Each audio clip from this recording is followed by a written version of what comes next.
éternellement. Amen. Il est au milieu de nous. Nous ne le voyons pas avec nos yeux, mais lui nous voit. Et nous pouvons, si nous ne pouvons pas le voir avec nos yeux, nous pouvons l'entendre avec les oreilles de notre cœur, parce que Dieu parle par son esprit à travers la prédication de sa parole. Sa parole est vivante et nous aimons ouvrir la Bible parce qu'elle nous parle de celui qui nous aime, de celui qui nous a délivrés, de celui qui est capable de faire une œuvre extraordinaire dans chacune de nos vies. Et je bénis le Seigneur parce qu'un jour, il est venu moi-même me chercher.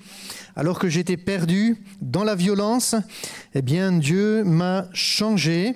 Il a changé mon cœur, il a changé ma vie. Et alors que j'étais destiné à aller en prison, aujourd'hui je suis libre et je peux prêcher l'Évangile. Autrefois j'étais un meurtrier, mais aujourd'hui par la prédication de l'Évangile, Dieu me permet de prêcher son salut. Et qu'il est beau de servir le Seigneur. Et j'aimerais ouvrir la Bible dans l'Évangile de Jean. J'aime particulièrement l'Évangile de Jean. Je ne sais pas vous, quand on étudie la Bible, quand on lit la parole de Dieu, il y a des textes qui trouvent un écho plus grand dans notre cœur. Et des 4 évangiles, celui qui trouve un écho le plus grand dans mon cœur, pour moi, c'est l'Évangile de Jean. Alors, pour plusieurs raisons, notamment à travers l'étude de la parole de Dieu, parce que l'Évangile de Jean est au cœur de la révélation du « Je suis », c'est-à-dire de l'Éternel, et à travers la révélation du « Je suis », il est question évidemment de la merveilleuse personne de Jésus, qui est le Messie, le Sauveur du monde et le Roi de gloire. Alors, cet évangile de Jean se trouve finalement à mi-chemin dans la révélation entre le livre de la Genèse et finalement le livre de l'Apocalypse. Et ce qui est intéressant, c'est que finalement le livre de Jean nous met en perspective de ce premier livre qui introduit l'histoire des hommes et qui va consacrer un peuple à travers lequel va naître le Sauveur, et évidemment le livre de l'Apocalypse qui est la conclusion de l'histoire humaine dans la révélation du Roi de gloire. Et Jean va mettre autant en évidence l'identité de Jésus comme sauveur du monde, mise en évidence dans l'Ancienne Alliance, à travers la perspective de l'œuvre de la croix. Et puis, il y a dans la Nouvelle Alliance une nouvelle perspective qui s'inscrit pour tous les rachetés, c'est que Jésus n'est pas simplement le sauveur, il est aussi le Roi de gloire, il vient pour régner. Amen. Il est venu une première fois pour mourir sur le bois de la croix, afin de nous donner la vie éternelle, mais il revient pour mettre un terme à la folie de ce monde. Amen. Parce que Satan n'aura pas le dernier mot. Parce que le péché n'aura pas le dernier mot. Et ce qui est beau, c'est que, à travers l'œuvre de la croix, nous entrons dans une vie nouvelle où Jésus veut nous donner toutes les victoires sur notre ancienne manière de vivre, sur notre ancienne nature, afin de nous faire rentrer dans sa pleine victoire. Ainsi, lorsque Christ règne en nous dans nos cœurs, le péché n'a plus de pouvoir sur nous. Et nous sommes entrés dans cette perspective.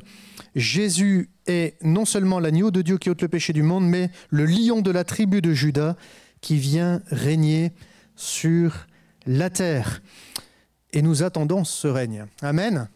Parce qu'aujourd'hui, c'est plutôt le règne du mal sur le bien.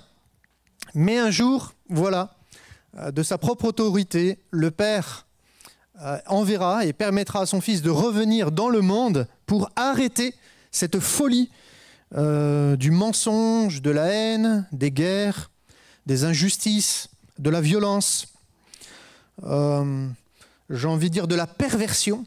Parce qu'on vit dans un monde de perversion, perversion des valeurs, perversion des mentalités, perversion de l'identité humaine. On vit dans un monde de perversion entre ce qui est juste et injuste, ce qui est bien, ce qui est mal, ce qui est vrai, ce qui est faux.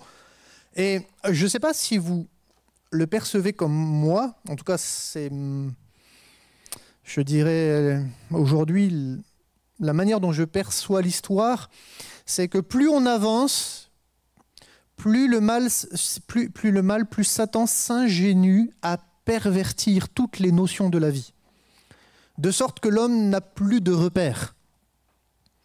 Et je crois qu'on va arriver à un temps où l'homme n'aura plus de repères pour se construire. Parce que toutes les valeurs familiales seront parties en éclats, parce que toutes les réalités sociétales auront volé en éclats également, et finalement l'homme se retrouvera confronté à lui-même et sans repères. Et quand on n'a pas de repères, pardonnez-moi, c'est difficile de grandir d'une manière équilibrée. Et c'est ce que veut Satan. C'est qu'il veut enlever tous les repères aux hommes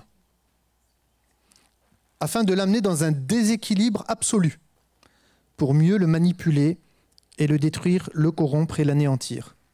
Mais nous bénissons le Seigneur, il y a sa parole. Amen. Et lorsque nous sommes au bénéfice de la parole de Dieu, lorsque nous lisons la Bible, nous voyons que Dieu est un Dieu qui met de l'ordre dans le chaos. Amen. Dieu est un Dieu qui apporte sa paix dans le désespoir et dans l'angoisse. Dieu est un Dieu qui apporte son amour et sa grâce là où il y a de la haine, de la vengeance, du mépris, du rejet. Et là où les relations ont été brisées, anéanties, rompues, Dieu est capable de les reconstruire. C'est le merveilleux message de l'Évangile. Alors, eh bien, on va ouvrir la Bible. Dans l'Évangile de Jean, chapitre 10, à partir du verset 24, nous ferons notre lecture à partir du verset 24 jusqu'au verset 30.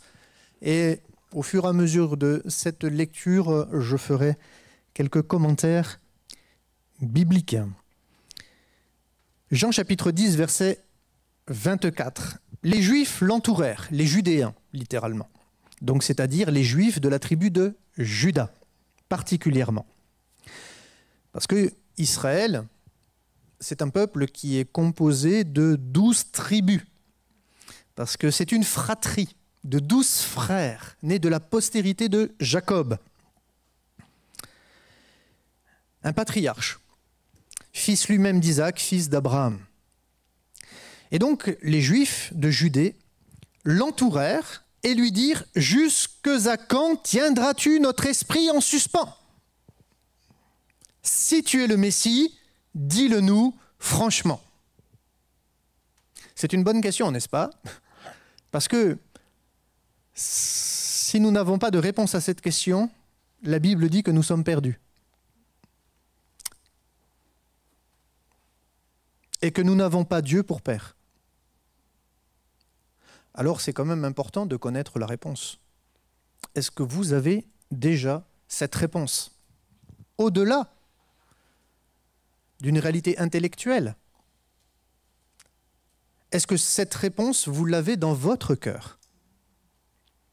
Est-ce que vous êtes devenu par la foi enfant de Dieu, sous la protection de Dieu, sous la garde de Dieu? Est-ce que le Seigneur est votre berger? Cela n'est possible que si nous avons compris qui est Jésus. Si tu es le Christ. Dans toute l'histoire biblique, il est question de l'espérance du Messie. L'espérance messianique est liée à une promesse divine. C'est que l'homme est sous la domination, sous le pouvoir d'une puissance que la Bible appelle le péché. C'est une puissance de corruption qui détruit sa vie, comme j'ai pu l'exprimer dans l'introduction. Et donc, face à ce mal qui ronge le cœur de l'homme et qui corrompt sa nature, qui corrompt sa mentalité, qui corrompt sa volonté, qui détruit son identité et qui l'amène à faire des mauvais choix. Et la Bible dit que le salaire du péché, c'est la mort. Donc la finalité d'une vie dans le péché sur la terre, c'est la perdition éternelle. Parce que le péché met une séparation entre nous et notre Dieu. Et donc, s'il n'y a pas de réconciliation, eh bien, au-delà de cette vie terrestre, je vais connaître une mort éternelle. La Bible appelle ça la perdition. Et cette perdition, c'est la traduction simple que de la même manière qu'ici-bas, j'étais loin de Dieu, eh bien pour l'éternité, je serai également loin de Dieu. Mais l'Évangile est l'accomplissement de cette promesse, de cette espérance que Dieu a donnée au sein d'un peuple, Israël, afin que toutes les nations sachent qu'il y a un sauveur. Et aujourd'hui, on peut dire que ce n'est pas forcément raté en soi. Car si même tout Israël ne l'a pas reconnu comme son sauveur, il n'empêche qu'à travers une partie d'Israël, les apôtres, l'Église de Jérusalem, et tous les Juifs de la diaspora qui ont formé des communautés chrétiennes, pour la plupart, eh bien l'Évangile a fait le tour du monde. Amen. L'Évangile est parvenu jusqu'à nous. Et aujourd'hui, nous pouvons encore entendre cet Évangile qui résonne, comme dans ce lieu, ce soir, et qui résonne dans notre cœur. Il y a une espérance face à ce mal, face à cette puissance de corruption, ce péché qui détruit l'homme, il y a une solution. Et Dieu va donner cette solution. Amen. Et il peut lui seul la donner. Pourquoi ? Parce qu'il est le créateur de la vie.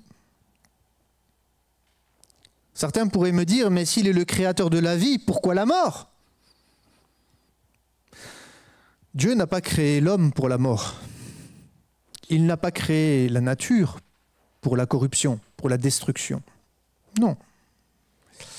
Mais malheureusement, il y a eu une rébellion, et la Bible nous l'explique. C'est que l'homme a fait un choix de vie, un choix de vivre sans Dieu. Le problème pour l'homme, c'est que le principe de la vie, c'est Dieu lui-même. Donc s'éloigner de celui qui est le principe de la vie, c'est mourir, spirituellement. Et l'homme est mort spirituellement. Et toutes les religions ne sont que la traduction d'un mal-être spirituel, d'un mal-être intérieur, d'une recherche d'un Dieu, de celui qui est au-dessus de tout, de ce Dieu créateur, quelle que soit la manière dont on va le nommer, dont on va l'exprimer, le concevoir. Mais au-delà de la manière dont l'homme le conçoit, Dieu a choisi un peuple pour transmettre sa parole à travers les siècles et les âges, pour tous les peuples, afin qu'à travers son message, les hommes arrêtent de tâtonner dans diverses voies qui sont traduites sur cette terre par des religions. Et Dieu donnera sa parole afin que, non pas à travers une religion, mais à travers son Fils, la relation avec Dieu soit restaurée. Amen. Et le mal vaincu. Dieu peut triompher de tout mal. Amen. De toute corruption. Parce qu'il a vaincu l'adversaire, le diable, à la croix du Calvaire. Il a triomphé du péché. Et comment il a triomphé du péché ? En ressuscitant d'entre les morts. Jésus est le seul dans l'histoire humaine qui a affronté la mort et triomphé de la mort. Amen ? C'est le seul. Parce qu'il est le Messie. Parce qu'il a accompli ce que Dieu avait annoncé. C'est le rachat de la dette de l'humanité. Parce que quand on pêche, on contracte une dette vis-à-vis de Dieu. Quand on abîme notre vie, quand on abîme notre relation avec Dieu, quand on abîme notre relation avec l'autre, avec ce monde créé, avec la nature, on contracte une dette spirituelle. Et cette dette, il faut la payer. Et si l'homme n'accepte pas que Christ paye à sa place la dette, il la payera pour l'éternité. Et ce sera la perdition éternelle. Si tu es le Messie, si c'est toi qui dois accomplir le rachat de notre dette, si c'est toi qui dois nous sauver de la colère de Dieu à venir, de la condamnation éternelle, de la perdition éternelle, si c'est toi, dis-nous-le franchement. Parce que dans l'espérance messianique d'Israël, Le Messie est lié au « je suis ». Ce « je suis » qui s'est révélé à Moïse à travers un buisson ardent. Et lorsqu'on lit ce texte, on découvre que lorsque Dieu va se révéler à Moïse à travers un buisson ardent, il va dire « je suis qui je suis ». Et ce « je suis qui je suis », ce nom va se traduire à travers 4 consonnes hébraïques, Yud, He, Vav, He, que nous traduisons dans nos Bibles par l'Éternel. Si tu es le Messie, dis-le nous franchement. Et le Messie est l'Éternel. Le Messie est le Rédempteur. Cela est clairement notifié dans le livre de Daniel, chapitre 9, versets 24 à 27. Et en dehors du Messie, il n'y aura pas d'autre Rédempteur. C'est-à-dire que le Messie a une double identité. Il n'est pas simplement le Fils de l'homme. Il est aussi le Fils de Dieu. Être fils d'eux, c'est participer à une même nature. C'est-à-dire que Jésus participe à notre même nature en tant qu'être humain dans un corps. Il participe à notre identité terrestre. Il est fils de l'homme. Il appartient à cette humanité, mais pas que. Il est aussi fils de Dieu, conçu par le Saint-Esprit, dans le sein maternel, parce que Dieu est le créateur de la vie. Dieu n'a pas créé ce monde à partir d'une réalité matérielle. Il l'a créé à partir de lui-même, parce qu'il a tout pouvoir. C'est pour cette raison que même un corps malade, Dieu a le pouvoir de le guérir. Amen. Et c'est pour ça que si même dans notre cœur, il y a des domaines qui sont morts, par exemple, dans une vie familiale, c'est juste un exemple, je vise personne. Mais dans une vie familiale, parfois, il y a des relations qui peuvent être mortes avec un père ou une mère. Parce qu'il y a eu du mépris, de la violence ou de l'abus, de l'inceste. Et donc la relation, elle est morte. Mais Dieu est capable de ressusciter une relation. Amen. Parfois, dans un cœur, il peut y avoir un désespoir. L'avenir se traduit que avec une couleur, c'est le noir. Il n'y a pas d'espoir. Et donc, il y a une certaine forme d'angoisse, il y a un désespoir,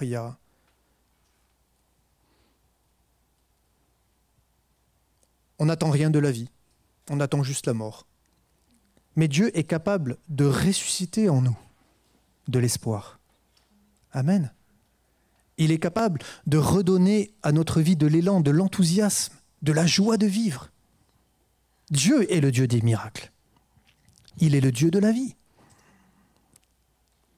Alors Jésus va leur répondre cela au verset 25. Je vous l'ai dit. C'est vrai que si vous relisez l'évangile de Jean, assez rapidement, vous allez comprendre que Jésus a rapidement déclaré qu'il était le Messie. Non seulement à travers les œuvres qu'il a faites, mais à travers ce qu'il dit. Et Jésus l'a déjà dit et confirmé à maintes reprises qu'il est le Messie. Par exemple, la Samaritaine, quand il va la voir. Nous savons qu'il y a un Messie qui doit venir. Qu'est-ce que Jésus va lui répondre à cela ? Je le suis, moi qui te parle. C'est moi le Messie. Jésus l'a déjà dit, il l'a déjà affirmé. Et pourtant, malgré qu'il l'a dit, qu'il l'a annoncé, ces Judéens ne le croyaient pas. Et vous ne croyez pas. Alors, le problème, c'est que quand il n'y a pas la foi, il ne peut pas y avoir l'assurance du salut. Et c'est le titre de ce message. La garantie du salut, elle n'est vraie que dans la marche par la foi. La Bible dit que le juste marche par la foi. Mais s'il se retire, donc on peut abandonner la foi. Mon âme ne prend pas plaisir en lui. Si nous voulons avoir l'assurance de la vie éternelle, mes frères et mes sœurs, mes amis, vous qui êtes peut-être nouveaux, qui nous avez rejoints cette soirée, si on veut avoir l'assurance de la vie éternelle, c'est-à-dire partager notre éternité avec le Dieu vivant et vrai, il faut d'abord croire que Dieu existe, mais qu'il est aussi le rémunérateur de ceux qui le cherchent, de ceux qui le cherchent de tout leur cœur, de ceux qui marchent par la foi, et non par la vue, non par les sentiments, non par les émotions, non d'une manière nonchalante, non à cloche-pied, mais qui marchent, qui ont pris une décision d'aller jusqu'au bout, de suivre le berger de leur âme, envers et contre tout, en ayant pour seul repère la vérité. Parce que sa parole, elle ne ment pas. Il n'y a pas d'autre repère. Des hommes peuvent dire beaucoup de choses sur la Bible, mais c'est seule la Bible qui est la parole de Dieu. Je vous l'ai dit, vous ne croyez pas les œuvres que je fais. Alors si vous ne croyez pas par ce que je dis, croyez par ce que je fais. Et les œuvres que je fais au nom de mon Père rendent témoignage de moi. C'est-à-dire que c'est le Père qui a agi à travers le Fils. Et toutes les œuvres que Jésus a faites, toutes les guérisons, tous les miracles,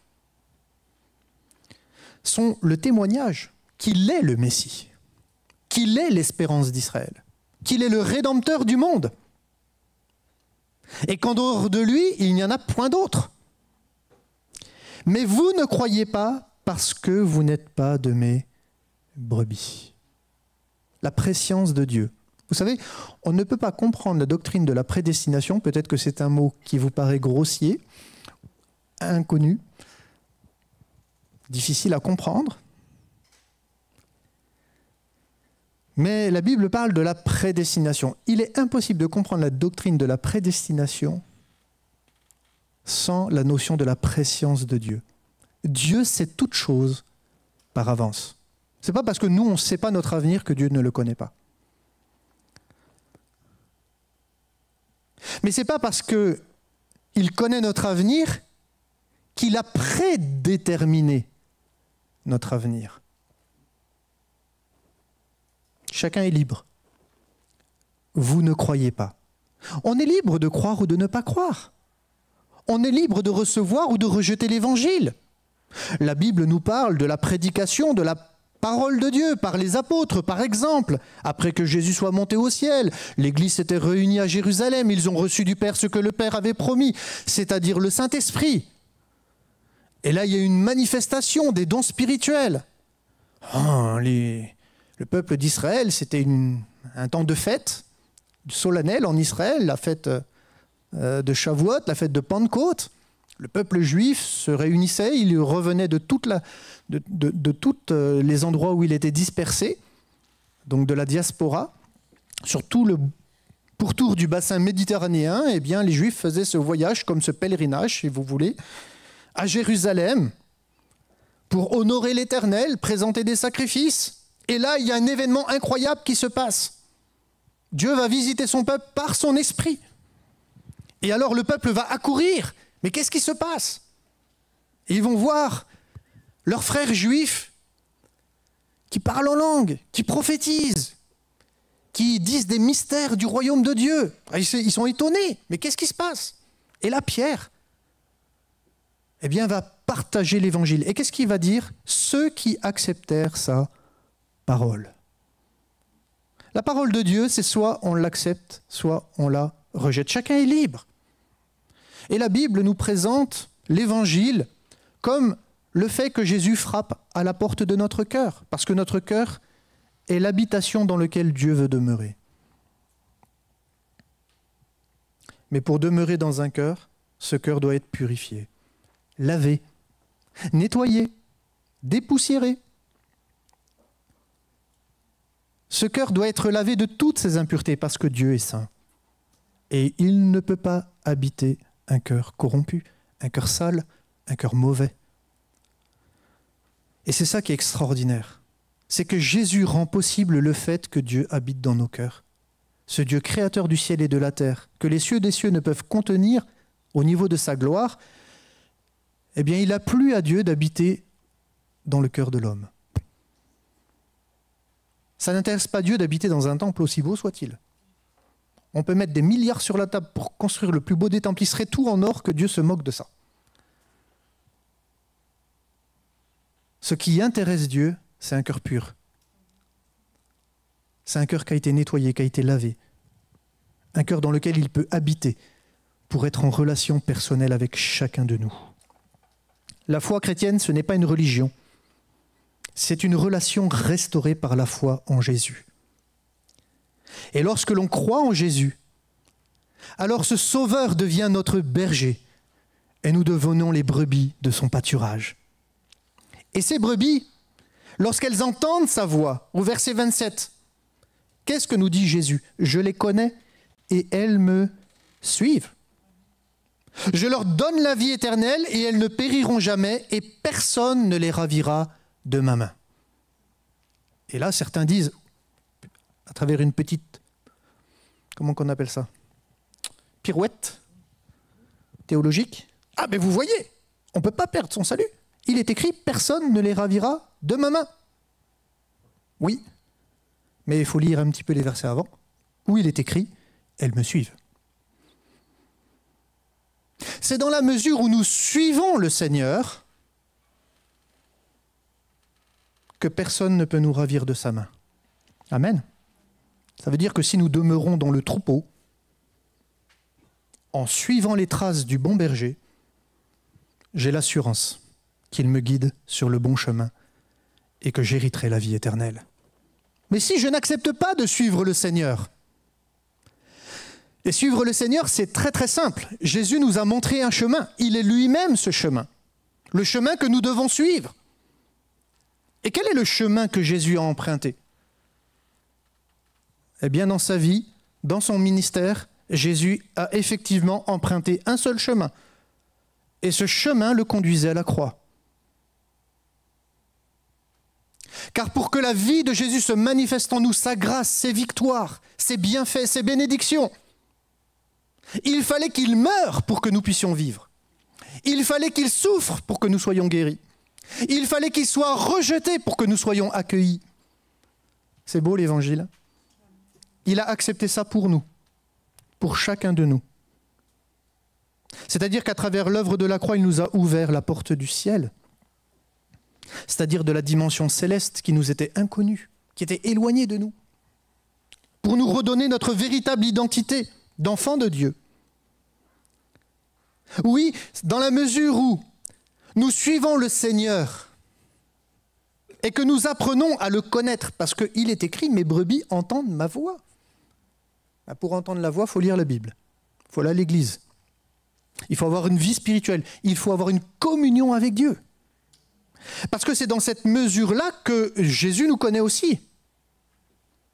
Parce que pour connaître une personne, il faut vivre avec. Amen. Il faut relationner avec.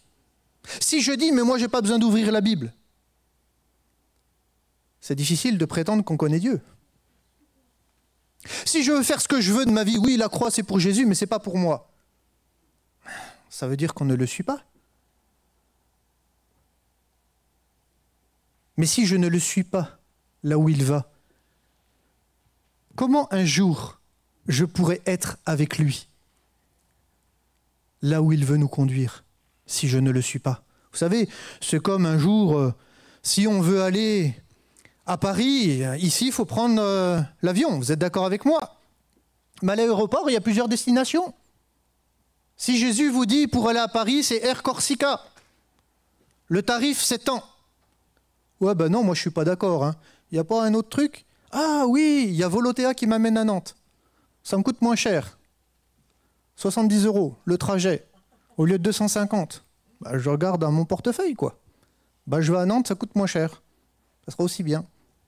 Le problème, c'est que si lui, la destination, c'est Paris, et que moi je vais à Nantes, on n'est pas au même endroit. On n'est pas au même endroit.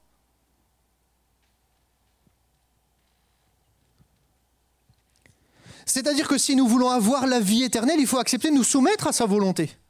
On a notre part.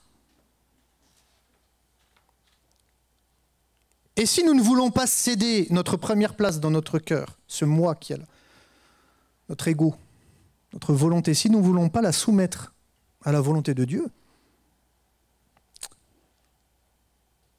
Dieu ne peut pas nous donner la vie éternelle. Dieu ne pourra pas nous amener à la bonne destination si on ne veut pas monter dans le bon avion. C'est une image, bien sûr. Mais il n'y a qu'un chemin, il n'y en a pas deux. La Bible ne nous présente pas qu'un chemin pour aller au ciel. Vous savez, il y a ce dicton qui dit « tous les chemins mènent à Rome ». Mais sauf dans la Bible. Tous les chemins ne mènent pas au ciel. Il n'y en a qu'un qui nous mène au ciel, il y a la vie éternelle. Et c'est Jésus. Oui, tu es libre de refuser d'accepter de le suivre, de le reconnaître comme ton sauveur et comme ton roi. Parce que suivre Jésus, c'est finalement le reconnaître comme notre roi, comme notre souverain, le souverain pasteur de notre âme, berger de notre âme. Mais qu'il est beau de le suivre, frères et sœurs. Peut-être quelqu'un a besoin d'être encouragé ce soir. Dieu n'a jamais dit que ça serait facile de le suivre. Sur le chemin, il y a des pièges. Sur le chemin, il y a des ennemis. Sur le chemin, c'est un chemin difficile et étroit. C'est pas toujours facile d'être chrétien. Dans la vie du croyant, Jésus il le dit, je ne suis pas venu apporter la paix, mais l'épée. Oula, moi je veux que la paix, je veux pas l'épée. Mais parfois, en étant chrétien, certains nous font la guerre. Parce qu'on a accepté de le suivre plus que la tradition de nos pères. Alors on nous rejette, on nous méprise, on nous met dehors, on nous prive d'un héritage. Il y a tellement de choses que l'on peut vivre parce qu'on a décidé de suivre Jésus et de ne pas être simplement dans une tradition, dans une religion. Parce que suivre Jésus, ce n'est pas allumer une bougie ou un cierge. Suivre Jésus, c'est obéir à sa voix. C'est mourir à soi-même. C'est vivre pour lui. C'est entrer dans les projets qu'il a pour chacun de nous, projets de paix et non de malheur, un avenir fait d'espérance. Et c'est dans la mesure où nous acceptons de marcher avec lui que nous pourrons goûter à notre éternité auprès de lui. Que Dieu nous accorde la grâce de lui donner toujours la première place. Amen. Parce que c'est dans la mesure où je le suis que je demeure en lui. Vous savez, Jésus a été très clair. Si vous demeurez en moi, que mes paroles demeurent en vous. Si. Mais si ce n'est pas le cas, on est loin de Dieu. On est loin de sa grâce. On est loin de son salut. Que Dieu nous accorde la grâce de comprendre cette vérité. Et qu'ainsi nous puissions humblement accepter de le suivre. C'est vrai que sur le plan de l'homme, de sa chair, de son orgueil, c'est pas simple de dire oui à Dieu. Mais c'est ce chemin-là qui permet au Seigneur d'agir dans nos vies, de nous guérir, de nous consoler, de nous transformer et de permettre aussi au Seigneur d'agir à travers chacun de nous pour se glorifier. Alors que Dieu fasse son œuvre dans chacune de nos vies et qu'il agisse comme il le fait par son esprit. Et notre prière, la prière de l'Église, c'est que lorsque vous entendez sa voix, lorsque j'entends sa voix, je ne raidis pas ma nuque, je ne ferme pas mon cœur ou mes oreilles, ou je ne ferme pas mes yeux, ou je dis toujours, on n'est pas comme les autruches à se mettre la tête dans le sable, parce que vous savez, quand on ne veut pas se regarder, on s'esquive, on a toujours des choses pour éviter le problème, comme on dit. Mais justement, ne crois pas qu'en mettant la tête dans le sable, ça t'évite le problème. C'est le contraire, le problème il est là. C'est juste que tu ne veux pas l'affronter. Mais Jésus a payé le prix pour être ta solution, pour être ton réconfort. Alors approche-toi de lui, simplement. Ouvre-lui ton cœur. Donne-lui l'occasion d'agir en toi.